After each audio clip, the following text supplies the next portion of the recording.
কথা ছিল জনগণের মাঝে থেকে কাজ করবেন নতুন সাংসদ। ঠিক এমনটাই করলেন কোচবিহারের নবনির্বাচিত তৃণমূল কংগ্রেসের সাংসদ জগদীশ চন্দ্র বর্মা বসুনিয়া।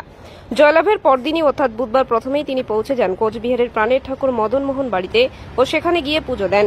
তার সাথে উপস্থিত ছিলেন জেলা তৃণমূল সভাপতি অভিজিৎ দে ভৌমিক, পৌরসভার প্রধান বর্ষিয়ান নেতা রবীন্দ্রনাথ ঘোষ, তৃণমূল কংগ্রেসের মুখপাত্র পার্থপ্রতিম রায়, মহিলা তৃণমূল কংগ্রেসের জেলা সভানেত্রী সুচিস্মিতা দত্ত শর্মা সহ অন্যান্য নেতৃত্ব এবং কর্মীরা।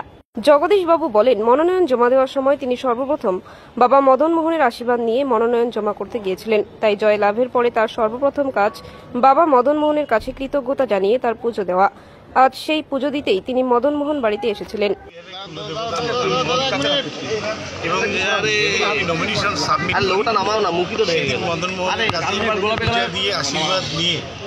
আমি নমিনেশন সাবমিট করি এবং গতকালকে নির্বাচনের রেজাল্টের পরে আমি জয়ী হই ঠাকুর মদন মোহনের আশীর্বাদে।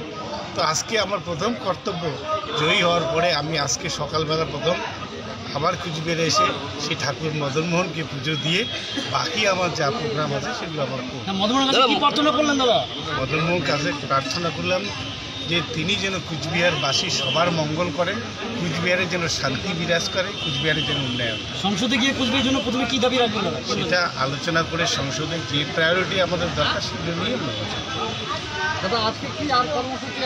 এরপরে আমরা পার্টি অফিসে বসবো, কারণ গতকালকে পার্টি অফিসে বসতে পারিনি।